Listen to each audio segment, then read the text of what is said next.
He is a very competent lawyer اور ان کی بات میں وزن ہوتا ہے. وہ انہوں نے یہ کہا ہے کہ اگر ان کو استعفیٰ دینا تھا تو ان کو 26ویں ترمیم کے پاس ہونے کے فوراً بعد مستعفی ہو جانا چاہیے تھا. لیکن وہ یہ بھی کہہ رہے ہیں کہ ان استعفوں کے حوالے سے اب سیاست نہیں ہونی چاہیے. بھئی آپ کو نہیں اچھی لگی ترمیم, آپ نے استعفیٰ دے دیا, اب آپ گھر بیٹھ جائیں جا کے, اس کے اوپر سیاست کرنے کی کوئی ضرورت نہیں ہے.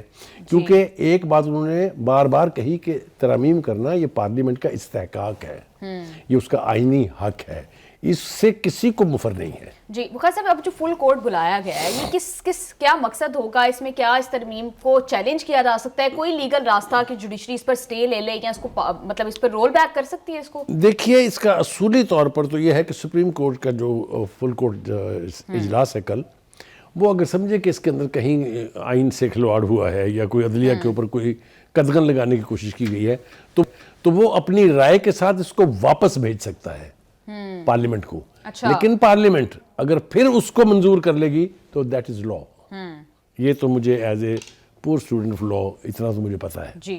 لیکن اس کو اٹھا کے آپ ردی کی ٹوکری میں نہیں پھینک سکتے کیونکہ it's now act of the parliament. ٹھیک ہے جی, آگے چلتے ہیں جناب. جیسا میں نے کہا کہ اس سے تو کافی ساری ہنگامہ خیزی بہت طرف جو ہے وہ ہو گئی ہے. اب چلتے ہیں جناب, جو آرمی ایکٹ پاس ہوا ہے, جی بالکل, وہ بھی اس کا حصہ تھا 27ویں ترمیم کا. اس کے حوالے سے بخاری صاحب بڑی وضاحت کی ضرورت ہے. ابھی جو میرے سامنے خبر ہے وہ تو یہ ہے کہ اب جو آرمی چیف ہوں وہ چیف آف ڈیفینس فورسز ہوں گے, اس عہدے کی مدت جو ہے وہ 5 سال ہوگی.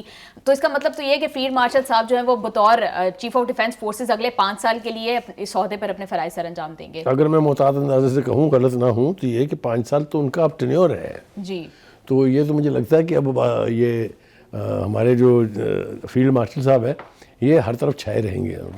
اب باوجود ان کو چھائے رہنا بھی چاہیے, اس لیے کہ اس کے اوپر ہم ایک علیحدہ پروگرام کر کے اپنے ناظرین کو بتائیں گے کہ کیوں. لیکن ہیونگ سیڈ دیٹ, یس آپ نے بالکل ٹھیک کہا کہ بہت ساری صورتحال جو ہے وہ تبدیل ہونے جا رہی ہے آرمڈ فورسز میں بھی. سب سے پہلی بات تو یہ کہ آپ نے بالکل ٹھیک کہا کہ چیف آف آرمی چیف جو اب چیف آف ڈیفینس فورسز ہوں گے ان کی عہدے کی مدت 5 سال ہو جائے گی. بالکل ٹھیک ہے, اور یہ عہدہ بھی مطلب ہے 5 سال کا ٹینیور ہوگا ایک طرح سے. دوسری بات یہ ہے کہ نئے نوٹیفیکیشن کے بعد آرمی چیف کی مدت دوبارہ شروع ہوگی, یعنی جس دن نوٹیفیکیشن جاری ہوگا اس کے بعد 5 سال ہے. ٹھیک ہے جی. Army chief of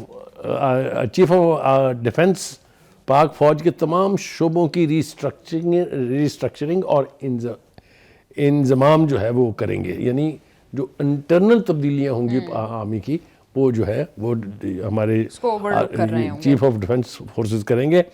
chief of defence forces کا عہدہ یہ تو ہو گیا. وزیر اعظم آرمی چیف آف ڈیفینس کی سفارش پر کمانڈ نیشنل اسٹریٹجک کمانڈ تعینات کریں گے, اور یہ ان کی مدت جو ہے وہ 3 سال کی ہوگی, اور پھر ان کو 3 سال کے لیے دوبارہ بھی اپوائنٹ کیا جا سکتا ہے. یہ بادی النظر میں تو تبدیلیاں یہ ہیں, لیکن اس کے اندر ایک اور چیز جو ہے وہ یہ کہ اسی طریقے سے جو ایئر فورس کے چیف ہیں ان کا بھی سٹیٹس جو ہے وہ بڑھا دیا گیا ہے, اور ان کا بھی وہ مارشل آف ایئر چیف ہوں گے اور ان کا بھی عہدہ 5 سال ہوگا. اسی طریقے سے نیوی کے چیف جو ہیں وہ اب ایڈمرل آف فلیٹ کہلائیں گے, اور ان کا بھی عہدہ 5 سال کے لیے ہوگا. اب تھوڑا سا ذرا وضاحت کرتے ہیں ہم کہ یہ کیوں کرنا پڑا ہے, یہ کیوں کیا گیا ہے. بالکل بخاری صاحب, اور کرنٹ سچویشن میں کہ جہاں پر ہمیں 2-3 فرنٹ سے ایٹ اے ٹائم ہم جو ہے وار لڑ رہے ہیں. Absolutely you are right. دیکھیے ہم نے اپنے سے 10 گنا بڑے دشمن کے ساتھ جنگ جیتی ہے اس سے. وہ جنگ جسے وہ 4.5 دنوں تک جاری رکھا اس نے, اور ہم نے فیصلہ کیا, مجھے اچھی طرح سے یاد ہے, یہ بھی میں نے پہلی دفعہ دیکھا کہ ایک جنرل نے, احمد شریف ان کا نام ہے, DGISPR سے, انہوں نے کہا تھا wait for 2 hours we are coming. جی, اور وہ انہوں نے ثابت کیے اپنے لفظ کے 2 گھنٹے کے بعد, پھر 4.5 گھنٹے میں جنگ ختم ہو گئی. اس کے بعد اس جنگ کا نتیجہ کیا نکلا, پاکستان کا جو موقف ہے اس کو دنیا بھر نے تسلیم کیا ہے. تو ایسی فوج جو آپ کو اتنا بڑا آنر ارن کر کے دے کہ انہوں نے ملک کا دفاع بھی کیا اور دشمن کو کاری ضرب لگائی, ان کو انعامات. ہم یہاں پر چھوٹے چھوٹے شعبوں کے اندر جب کوئی اچھی پرفارمنس کرتے ہیں تو کہیں پرائڈ آف پرفارمنس ملتا ہے پریزیڈنٹ کا, کہیں آپ کو تمغہ امتیاز ملتا ہے, کہیں آپ کو تمغہ خدمت ملتا ہے. تو ڈیفنس فورسز جن کے جوان جا کے بارڈروں کے اوپر سینوں پر گولیاں کھاتے ہیں اور ہمیں چین کی نیند سونے دیتے ہیں, ان کو اگر نوازا جائے, میں لفظ استعمال کر رہا ہوں نوازا جائے, ویسے تو ان کا یہ حق ہے, تب بھی اس میں کوئی برائی نہیں ہے میرے خیال سے. ایز اے قوم we must complement our forces.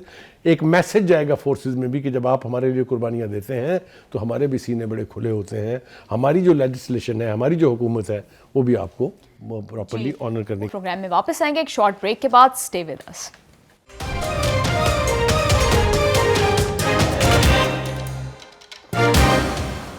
Welcome back to the show. بھائی صاحب, اس ٹائم پر ایک یونیفائڈ کمانڈ کی کتنی ضرورت تھی, کیپنگ ان ویو کہ جس طرح سے جس طریقہ کار جس سے جنگ لڑی جا رہی ہے وہ بڑا ڈراسٹکلی تبدیل ہوتا جا رہا ہے. آپ نے مجھے چھیڑنے سے باز نہیں آتی ہے, میں اوائڈ کر رہا تھا کہ اس کے اوپر کامنٹ نہ کروں, لیکن اس لیے ضروری ہے بخاری صاحب اس پہ. دیکھیے, ہمارے جو بھائی بانی پی ٹی آئی ہیں وہ پہلے تو فوج کو استعمال کر کے اقتدار کے ایوانوں تک پہنچ گئے, ٹھیک ہے. اس وقت فوج جو ہے اس کا جو سربراہ تھا وہ جمہوریت کا باپ تھا جی. پھر جب آپ کے خلاف عدم اعتماد کی تحریک پیش ہوتی ہے تو پھر آپ دو الزام لگاتے ہیں. پہلے کہتے ہیں امریکہ نے میری حکومت گرا دی ہے, پھر کہتے ہیں فوج نے گرا دی ہے, اور پھر وہی جو جمہوریت کا باپ تھا وہ میر جعفر بنا, میر صادق بنا. یہ آپ کے سامنے ہے بالکل. کبھی نیوٹرل کہا گیا, کبھی نیوٹرل کو جانور کہا گیا, یہ ساری چیزیں ریکارڈ کا حصہ ہیں جی. اس کے بعد آپ نے پھر جو چڑھائی کی فوجی قیادت کے اوپر, تو آپ نے وہ دشمنی جو ہے یا وہ اختلاف رائے کہہ لیجیے اس کو دشمنی میں تبدیل کر دیا. پھر جب آپ نے دیکھا کہ کوئی نہیں چل رہی ہے, کسی طرف کوئی کام نہیں ہو رہا ہے, تو پھر آپ نے خطوط لکھنے سے لے کے وفود بھیجنے تک کا سلسلہ شروع کیا, جو اس وقت تک وہ تنگ آ چکے تھے. ان کا thank you very much, we don't want to know you. یہی ہوا, یہ ریکارڈ کی بات ہے. بالکل. بخاری صاحب, ابھی کرنٹلی ہم جس طرح سے دیکھ رہے ہیں کہ آرمی ایکٹ, پھر ایئر فورس ایکٹ اور نیول ایکٹ میں ترمیم جو ہے وہ منظور ہوئی ہے. ابھی ہم نے دیکھا کہ ایک چیف آف ڈیفینس فورسز ہوں گے, پھر ظہیر احمد بابر سدھو صاحب کو بھی ایکسٹینشن دینے کی باتیں جو ہے وہ زیر غور ہیں. فیلڈ مارشل سارے ری ڈیزگنیٹ ہوں گے, ری اپوائنٹ ہوں گے, اور نیا ٹینیور 5 سال کا مل جائے گا ان کو. بالکل. بخاری صاحب, اس ساری صورتحال کا جو اوور آل ملٹری سٹرکچر ہے اس پر کس قسم کے اثرات آپ آتے دیکھ رہے ہیں؟ دیکھیے, پہلی بات تو یہ ہے کہ یہ سارا کچھ جو ہوا ہے, یہ فوج کا جو کنٹریبیوشن ہے پاکستان کے ایفیکٹو دفاع میں, اس کی اپریشیشن ہے. لہٰذا مجھے نہیں لگتا کہ اس کو گرج کیا جائے گا. دوسری بات یہ ہے کہ آنے والے وقتوں میں, ساری عمر تو نہیں بیٹھنا نا, آنے والے وقتوں میں جو لوگ پروموٹ ہو کے ان عہدوں تک پہنچیں گے وہ بھی تو اسی طرح سے ایلیویٹ ہوں گے نا, وہ بھی تو اسی قسم کا سٹیٹس جو ہے وہ انجوائے کریں گے. تو یہ تو آنے والے یعنی جرنیل جو ہیں جنہوں نے ان عہدوں پر آنا ہے, ان کے لیے ایک میسج ہے کہ آپ جب اس عہدوں پر آئیں گے, جب آپ کوالیفائی کریں گے اس کے لیے, تو یہ سارا آنر آپ بھی شیئر کریں گے. بالکل. بخاری صاحب, یہ ساری ترمیم ان ایکٹس کے ریلیٹڈ یہ پروپیگنڈا بھی کیا جاتا ہے کہ اس سے فوج کے اندر ریزنٹمنٹ کریٹ ہوگی. آپ کا کیا ٹیک ہے اس کے اوپر؟ دیکھیے, یہ جو نیگیٹو پروپیگنڈا ہے اباؤٹ دا آرمڈ فورسز, یہ نئی بات نہیں ہے. جب سے اقتدار سے رخصت ہوئے ہیں, پی ٹی آئی نے اس کے علاوہ کیا کیا ہے؟ آپ ان کے سوشل میڈیا ہینڈل لے لیجئے, پوری دنیا کے اندر انہوں نے کس کس جرنیل کے خلاف کیا کیا پروپیگنڈا نہیں کیا. اسی بارے میں جو کچھ پی ٹی آئی کے میڈیا, سوشل میڈیا نے یعنی کیا چھوڑا ہوا ہے, کر چھوڑا ہوا ہے, ویڈیوز بنا چکے ہیں, کانوں کو ہاتھ لگانے کو دل چاہتا ہے. لہٰذا یہ دشمنی اداروں پر حملے کروائے. بخاری میں وہی کہہ رہا ہوں نا کہ اس کو چھوڑ دیجئے. میں بتا رہا ہوں آپ سے کہ آپ نے اپنے ملک کی دفاعی فورسز کے لیڈرز کو, قیادت کو اتنا بنا دیا کہ پوری دنیا میں جہاں اتنی عزت اور احترام سے دیکھا جاتا ہے, یونائٹڈ نیشن میں we are the best peace keepers. Is that right? اس وقت پوری دنیا آسم منیر کی جو پروفیشنل قیادت ہے, جو اس کی ہینڈلنگ اور وار جیتنے کی ہے, اس کے حوالے سے صرف ڈونلڈ ٹرمپ نہیں, جہاں جہاں بھی آپ جائیں, میں یہ سمجھتا ہوں کہ سعودی عرب کا ہمارے ساتھ دفاعی پیکٹ کرنا صرف اس گورنمنٹ کی, اس لیڈرشپ کی جو فوجی قیادت ہے, اس کی اس پروفیشنلزم کو ثابت کرنے کی وجہ سے ہے کہ آج سعودی عرب نہ صرف ہمارے ساتھ دفاعی پیکٹ کر چکا ہے, بلکہ بہت سارے مسلم ممالک جس میں یو اے ای ہے, جس میں ایران ہے, ایران نے تو فارملی کہہ دیا ہے کہ I want to join this. بالکل. بخاری صاحب, ایک جنگ نے ساری صورتحال ہی تبدیل کر کے رکھی ہے. پاکستان کا stature as a there for ان ہیروز کو جنہوں نے یہ مقام حاصل کر کے دیا ہے پاکستان کو کہ پوری دنیا میں اس کی عزت میں اضافہ ہوا ہے, ان کو کمپلیمنٹ کیوں نہ کیا جائے. مجھے تو اس میں کوئی اور بخاری صاحب, اس ٹائم پر جو سچویشن ہے کہ ابھی پاکستان سیکیورٹی کے حساب سے بڑے چیلنجز ہیں, ولنریبل ہے, اس ٹائم پر اسی کمانڈ کو سسٹین کرنا واقعی ایک آپ کو لگتا ہے کہ عقل مندی کا کام ہے؟ بالکل, آپ نے ٹھیک کہا. یہ بالکل سائنٹیفک بات ہے کہ جب آپ اسٹیٹ آف وار میں ہوتے ہیں, جب آپ انٹرنیشنل ٹیررزم کے اتحادی بن کے ٹیررزم کے خلاف لڑ رہے ہوتے ہیں, اس وقت ملٹری اور لا انفورسر قیادت کے اندر تبدیلی نہیں کی جاتی. یہ اصول ہے. اسی طرح سے جنگ جیتنے کے بعد آپ اس جنرل کو یہ نہیں کہتے کہ تھینک یو ویری مچ, آپ نے اچھا کیا, چلو کر جاؤ. یہ بھی نہیں ہوتا. پوری دنیا میں آپ first world war second world war دیکھ لیں, جو وار ہیروز ہیں, جو ویٹرنز بنتے ہیں پھر بعد میں, ان کو آنر کیا جاتا ہے اور آنر کیا جانا چاہیے. اس کے اندر میرا نہیں خیال کہ ہمیں یا کسی کو بھی ڈیفینسو ہونے کی ضرورت ہے. کہ میں نے بار بار یہ کہا کہ ذرا مجھے ان سیاستدانوں میں سے وہ 2 بندے تو نکال دے جو کہیں نہیں جناب فوجیوں کو ایک طرف کریں, کل میں جاؤں گا بارڈر کے اوپر گولی کھانے کے لیے. تو ایسے لوگوں کو کمپلیمنٹ کرنے میں مجھے کوئی خرابی دکھائی نہیں دیتی. جی وہ بات کر رہے تھے جسٹس منصور علی شاہ اور جسٹس اطہر من اللہ کی, انہوں نے استعفیٰ دیا ہے. بخاری صاحب اس کے ساتھ ہی کل آپ بتا رہے تھے کہ فل کورٹ میٹنگ جو ہے وہ بلا لی گئی ہے جمعے کے دن. تو بخاری صاحب اب ترمیم تو پاس ہو چکی ہے, صدر مملکت نے دستخط کر دیے, آئین اور قانون کا حصہ ہے باقاعدہ طور پر. اب اس فل کورٹ میٹنگ سے کیا نکل سکتا ہے, اس کی کیا سگنیفیکینس؟ دیکھیے وہ انڈورس کر سکتے ہیں اس کو کہ جو کچھ آپ نے کیا ٹھیک کیا, یا کوئی رائے دے سکتے ہیں اس کے بارے میں. دیکھیے سپریم کورٹ کا کام ہی رائے دینا ہے. لیجسلیشن کے اوپر وہ سوائے رائے دینے کے اور اس کو واپس پارلیمنٹ کو بھیجنے کے اور کچھ نہیں کر سکتے. یہ جو نئی نئی روایتیں جو ہے نا سومو موٹو ایکشنوں کے اوپر, یہ جو گلزاری, ثاقبی, بندیالی, کھوسوی عدالتوں نے کی ہوئی تھی, بس وہ اوور ہے نا. یہ حصہ رہے نا دونوں جج جو ہے اس کا. مطلب میں نے کہا نا کہ بات نکلے گی تو پھر دور تلک جائے گی. جتنے کبھی فیصلے کیے گئے, جتنے بدصورت نئی پریسیڈنٹس کریٹ کرنے کی کوشش کی گئی, ان سب پر پوری دنیا میں لان تان ہو رہی ہے. وہ پریسیڈنٹ بننے کے قابل نہیں ہیں فیصلے جو انہی ججز کی موجودگی میں ہوئے تھے. جی بالکل بخاری صاحب آپ ٹھیک کہہ رہے ہیں. ہوپ فلی اس ترمیم سے عام آدمی کو, پاکستان کے لوگوں کو فائدہ ہو. پروگرام میں واپس آئیں گے ایک شارٹ بریک کے بعد, ہمارے ساتھ رہیے گا.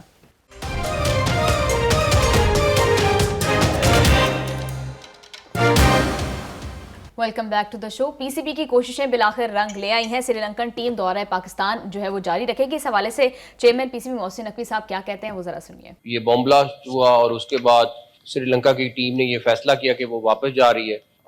اس پہ ہماری ان کے ساتھ انٹریکشن شروع ہوئی, اور جیسے کہ ریزولوشن میں مینشن ہوا ہے کہ ان کے بورڈ نے, ان کے پلیئرز نے, سب نے بڑا بہادری کے ساتھ یہ فیصلہ کیا, اور انہوں نے یہاں رہنے کے لیے ان کو بہت زیادہ کنسرن تھے. ہمارے فیلڈ مارشل نے خود ان کے ڈیفنس منسٹر سے, سیکرٹری سے بات کی اور ان کو کنونس کیا اور پورا شور کرایا سیکیورٹی کے لیے. جی بخاری صاحب, بھارت نے تو کافی پروپیگنڈا جو ہے وہ ان حملوں کے بعد کیا ہے, لیکن محسن نقوی صاحب نے بڑے اچھے سے سچویشن کو ٹیکل کیا ہے. کیا کہیں گے آپ اس سارے صورتحال پر؟ دیکھیے میں اس کو محسن نقوی کو کمپلیمنٹ تو بعد میں کروں گا, لیکن تھوڑی سی ذرا ہم ریکال کر لیں. پہلی بات تو یہ کہ کرکٹ جیت گئی ہے کل. دہشت گرد ہار گئے, سہولت کار ہار گئے, ہینڈلرز ہار گئے, مشرقی اور مغربی دشمن ہار گئے. جی کیونکہ میں آپ کو یاد دلاؤں کہ جب آج سے 17 سال پہلے اسی سری لنکا کی ٹیم کے اوپر حملہ ہوا تھا تو پاکستان کے گراؤنڈ ایک طویل عرصے کے لیے ویران ہو گئے تھے. تو سب سے بڑا کمپلیمنٹ جو محسن نقوی کو ہے وہ یہ ہے کہ اس نے پاکستان سے کرکٹ کو روٹنے نہیں دیا ہے. جی اور اس کے لیے جتنا بھی کمپلیمنٹ کیا جائے ان کو, اور فیلڈ مارشل کو جنہوں نے سری لنکا کے ڈیفنس منسٹر اور ڈیفنس سیکرٹری سے بات کی. دیکھیے پہلی بات تو یہ ہے کہ اگر یہ ٹیم واپس چلی جاتی تو زمبابوے کی ٹیم جو ٹرائی نیشن سیریز کے لیے یہاں آ رہی تھی وہ بھی نہیں آتی. اگر ٹرائی نیشن سیریز نہ ہوتی تو کرکٹ گئی تھی یہاں سے. جی تو اس کے لیے جتنا بھی کمپلیمنٹ کیا جائے میرے خیال سے وہ کم ہے. ایک بات. دوسری بات یہ ہے کہ دیکھیں وہ کہتے ہیں نا delayed action is no action. جو ہی فیل ہوا, بلکہ میں آپ کو بتاؤں ایک گھٹیا حرکت اور بھی ہوئی کہ اے ایف پی جو ایک بہت بڑی ایجنسی ہے فرانس کی, انہوں نے تو خبر دے دی کہ ٹیم ایئرپورٹ پہنچ گئی ہے, رخصت ہو گئی ہے, واپس آ رہی ہے. لیکن وہ اللہ کا شکر یہ ہے کہ وہ ساری صورتحال کو سنبھالنے کے لیے prompt action. Immediately Mohsin Naqvi reached there, so did the I G police, and immediately they contacted each team member, اور ان کی جو سیکورٹی تھی اس کو اورنج سے انہوں نے ریڈ کر دیا, وچ از دا پریزیڈینشیل سیکورٹی. ان کو جب یہ یقین دہانی ہو گئی کہ وی آر دا, اور محسن نقوی نے ان کو اسٹیٹ گیسٹ قرار دے دیا کہ each one of you is a state guest. اس سے زیادہ سیکورٹی پھر نہیں ہوتی. جی بالکل. بھارت کے اندر بڑا سیلیبریٹ کیا جا رہا تھا ان حملوں کو, اور اس کے بعد یہ پروپیگنڈا کیا جا رہا تھا کہ اب تو سری لنکن ٹیم گئی پاکستان کے اندر, تو اس طرح کے جو ہے وہ حملے ہوتے ہیں ٹیمز کے اوپر. بخاری صاحب ان کے منہ پر کتنا بڑا تماچا ہے یہ؟ دیکھیے وہاں پر نا آئی سی سی میں بیٹھی ہوئی ہے, وہاں پر پورا قبضہ ہے ہندوستان کا. جی. اور وہاں سے ہی یہ فیصلے ہوتے ہیں کہ کرکٹ وہاں ہوگی یا نہیں ہوگی, جیسا کہ پہلے ہوا تھا ہمارے ساتھ. اگر خدا نہ خواستہ یہ ایونچویلٹی اسی طرح سے ہوتی جس طرح سے ہندوستان نے اور یہ دہشت گردوں نے پلان کی تھی, تو یقیناً یہی ہوتا کہ یہاں سے کرکٹ پھر روٹ جاتی. اللہ کا شکر یہ ہے کہ ان سب کو اپنی اپنی اب پڑی ہوگی, اپنی اپنی بغلیں جھانک رہے ہوں گے, کیونکہ کرکٹ بھی بچ گئی, کرکٹ سیریز بھی بچ گئی, اور پاکستان کی ریپوٹیشن بھی بچ گئی. تو ایک تو اس کے لیے میں پھر ایک دفعہ کہوں گا کہ جو پرومپٹ ایکشن ہے, امیجیٹ ایکشن ہے, امیجیٹ رسپانس جو ہے, دیٹ ہیز پیڈ آف. اور یہ ایک بہت بڑا نیگیٹو ایونٹ جو ہے وہ ہونے سے ہم پاکستانی جو ہے اس شرمندگی سے بچ گئے. جی بخاری صاحب, ہمیشہ بھارت کی کوشش ہوتی ہے, چاہے وہ ڈپلومیٹک فرنٹ ہو, چاہے وہ کرکٹ کا فرنٹ ہو, کسی بھی اور گیم کا فرنٹ ہو, کہ پاکستان کو آئسولیٹ کر دیا جائے, دنیا کے سامنے تاثر دیا جائے کہ پاکستان ایک سیف کنٹری نہیں ہے. اب اس میں دو گنا ان کی ایفرٹس بڑھ گئی ہیں, کیونکہ جو جوت ان کو پڑے ہیں مئی کے بعد سے, اور جو تسلسل کے ساتھ پڑھ رہے ہیں, کیونکہ وہ ٹرمپ ہی نہیں جان چھوڑ رہا ان کی نا, وہ کوئی ہر تیسرے چوتھے دن یاد نہیں کرا دیتا ان کو کیا ہوا تھا تمہارے ساتھ. جی بالکل. اچھا جی, اب آپ آگے آ جائیں کہ یہ کنہوں نے کیا. جب لاسٹ ہوا تھا اس کے اوپر بھی میں سمجھتا ہوں کہ لیس دین 48 آورز اس کے ہینڈلرز کو پکڑ لینا, اس بندے کو شناخت کر لینا, اس کے جو یعنی ابیٹرز تھے ان کو پشاور میں جا کے پکڑ لینا, یہ آلسو ڈیزرو کمپلیمنٹ. کہ جب تک آپ کے جو اتھارٹیز اور لا میکرز ہیں وہ ان کی گردنوں تک پہنچ سکتے ہیں, تب تک ہی ہم آرام کی نیند سو سکتے ہیں. بالکل بخاری صاحب, اس پر بھی وزیر داخلہ محسن نقوی صاحب نے کیا کہا ہے, وہ ذرا شامل گفتگو کر لیتے ہیں. جو اسلام آباد میں بم بلاسٹ ہوا ہے اس کے جو مین کلپریٹس ہیں ہم ان تک پہنچ چکے ہیں. جو سوسائڈ بامر جس نے کچہری کے اوپر یہ بلاسٹ کیا اس کا تعلق افغانستان سے ہے. جو وانا میں کیڈٹ کالج پہ جو اٹیک ہوا اس کے سوسائڈ بامر بھی افغانستان سے ہیں. آگے بھارت کے اس طرح کریں گے جو ٹی ٹی پی کے اندر افغانستان کے اندر ان کے جو یہ دیکھیں اب گورنمنٹ لیول پہ فیصلہ ہوگا کہ کیا کرنا ہے. اور ایک امن جرگہ ہوا ہے سر کل پشاور میں, اور انہوں نے ڈیمانڈ کی ہے کہ جو افغانستان کے ساتھ مذاکرات ہونے ہیں ہمیں انگیج کیا جائے, کچھ اور ایشو اور تمام پولیٹیکل پارٹیز اس میں. یہ تو نہیں ہو سکتا کہ وہ ہمارے پہ بومبنگ کر رہے ہوں اور ہم جا کے ان کو کہیں کہ ہم سے مذاکرات کر لو. یہ تو میرے خیال سے اس میں سب سے اسٹرانگ میسج یہ ہے کہ ایک تو جو افغان یہاں باقی رہ گئے ان کو بھی جانا ہے, صاف انہوں نے کل پارلیمنٹ میں بھی کہہ دیا, اور یہ جو سری لنکن ٹیم کی مینجمنٹ سے ان سے ملاقات کے بعد بھی کہا کہ اب ہم نہیں افورڈ کر سکتے کہ یہاں رہ کے ہمارے گلے کاٹیں. بالکل. تو ایک تو اس کے اندر بڑی تیزی آئے گی, آپ دیکھیے گا ان کو یہاں سے ڈپورٹ کرنے میں. جی بخاری صاحب, ہم لوگ دیکھ رہے تھے کہ جب مذاکرات ہو رہے تھے تب بھی یہ بات ہوئی, افغانز اس کو کیٹیگوری کے لیے ریجیکٹ کرتے رہے آن سرفیس آن فیس کہ ہمارے یہاں سے کوئی دہشت گردی کی سہولت کاری نہیں ہوتی. اب تو پاکستان کے پاس اس بات کے ایویڈنسز ہیں, انڈینائیبل ایویڈنسز ہیں. بالکل آپ نے ٹھیک کہا, لیکن میں آپ کو تھوڑا یاد دلاؤں کہ جو مذاکرات ہو رہے تھے دوحہ میں اور استنبول میں, وہاں بھی ہم نے اتنے سالڈ پروف دیے ان کو کہ جو میزبان تھے وہ کنونس ہو گئے کہ ہاں پاکستان کا موقف ٹھیک ہے.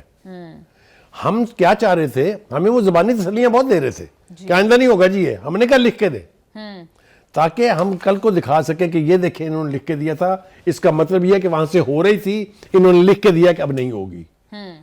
آپ کو پتا ہے وہ ہندوستان چونکہ ان کے پیچھے ان کا ہوگا, لکھ کے نہ دینا مارے جاؤ گے. Any way having said that, یہ جو پرومپٹ ایکشن ایک دفعہ پھر میں کہوں گا, اور یہ ان کے گریبانوں تک ہاتھ پہنچا ہے, یہ بات ثابت ہو گئی ہے کہ جتنی بھی دہشت گردی اس وقت پاکستان میں ہو رہی ہے وہ ساری کی ساری پلانڈ ہے افغانستان میں, افغانستان کی سرزمین میں. وہاں کے باشندے اس کا حصہ ہیں, وہ آتے ہیں یہاں پر تخریب کاری کرتے ہیں.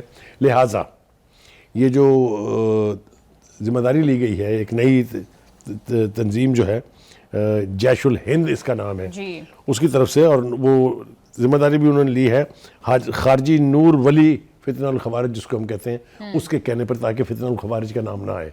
لیکن مجھے لگتا ہے کہ بھائی کے دن اب گنے گئے ہیں.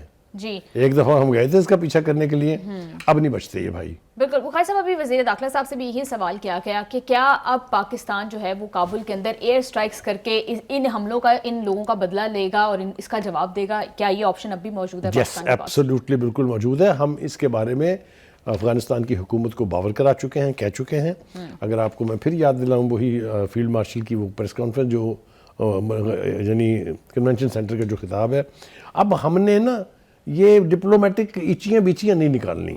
اب تو ہمیں پتہ لگے کہ جس طرف ستیر آیا ہے وہاں کا کچھ نہیں چھوڑیں گے ہم, اور یہ اوقات میں آ جائیں گے. آپ فکر نہ کریں, زیادہ دیر لگنے کی ضرورت نہیں ہے. یہ ان کو ہم ایسا سبق پڑھائیں گے کہ یہ آئندہ ان کی نسلیں بھی توبہ طائب ہو جائیں گی. جی بخاری صاحب, لیکن ابھی ہم دیکھ رہے تھے کہ کل نائب وزیر اعظم صاحب بھی یہ بات کر رہے تھے, وزیر اعظم صاحب بھی خود بھی یہ بات کرتے ہیں کہ مذاکرات کا راستہ جو ہے وہ اب بھی کھلا ہے. تو بخاری صاحب, ابھی ہم دیکھتے ہیں کہ ریسنٹلی ترکی کے وفد کا بھی پاکستان آنے کا امکان جو ہے وہ موجود ہے. تو کیا لگتا ہے کہ اب ترکی کا وفد اگر آتا ہے تو امن کی طرف مذاکرات کے تھرو کوئی راستہ نکالا جائے گا؟ ایک دفعہ پھر کوشش دیکھیے, پاکستان کا یہ ڈپلومیٹک سٹانس رہا ہے ہمیشہ کہ ہم نے کبھی بھی مذاکرات کے دروازے بند نہیں کیے. لیکن جب وہ آئیں گے یہاں بیٹھیں گے ہمارے ساتھ, ہم ان کو نئی حقیقتیں آئینے کی طرح سے دکھائیں گے, ہمارا کیس بھی مضبوط ہوگا. اور ہم نے اب یہ فیصلہ کر لیا ہے کہ ہمارے مشرقی بارڈر سے جو کوئی بھی تخریبی کارروائی ہوگی اس کا دندہ شکن جواب فی الفور دینا ہے.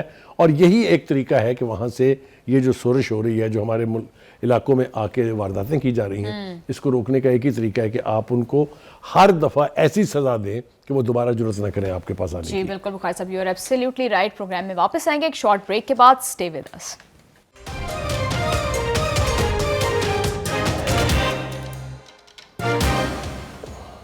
Welcome back to the show. Bukhari صاحب, امریکی صدر ڈونلڈ ٹرمپ نے اسرائیلی صدر کو خط لکھ دیا ہے کہ نیتن یاہو پر جو کرپشن کے مقدمات ہیں ان کو پریزیڈینشیل پارڈن دے دی جائے. بخاری صاحب, ڈونلڈ ٹرمپ کو اس میں کیوں کودنا پڑا ہے؟ کہ اس کی وجہ یہ ہے کہ اب غزہ جنگ جس کے بہاف پر جس کے سہارے نیتن یاہو کا اقتدار جو تھا وہ بحال تھا, وہ تو ختم ہو گئی ہے, تو اب تو ان کو کرپشن کیسز کا سامنا کرنا پڑے گا. پہلے تو مجھے بتاؤ یہ ٹرمپ ہے کیا ہے یار؟ کہیں تو وہ دعویٰ کرتا ہے کہ میری کرپشن کے حوالے سے ٹالرنس زیرو ہے. زیرو ٹالرنس پہ میں بلیو کرتا ہوں, کرپشن والوں کو نہیں چھوڑوں گا. دوسری طرف کرپشن والے کو معافی لے کے دے رہے ہیں. آپ کو اگر یاد ہو جب انہوں نے جنگ کے فوراً بعد یہ پارلیمنٹ سے خطاب کیا تھا اسرائیل کی, تو اس وقت بھی انہوں نے کہا تھا کہ صدر صاحب ان کو معاف کر دیں. بھائی کیوں معاف کر دیں؟ اور اچھی بات یہ ہے کہ صدر صاحب بالکل اس کے لیے تیار نہیں ہے, نہ ہی پارلیمنٹ اور نہ ہی ان کی مخالف پارٹیاں کسی صورت ان کو پریزیڈنشیل پارڈن کی طرف جانے دیں گی. یہی وجہ ہے کہ انہوں نے جنگ کو 2 سال تک طول دیا کہ جس وقت بھی وہ عدالت میں پیش ہوں گے ان کو سزا ہوگی.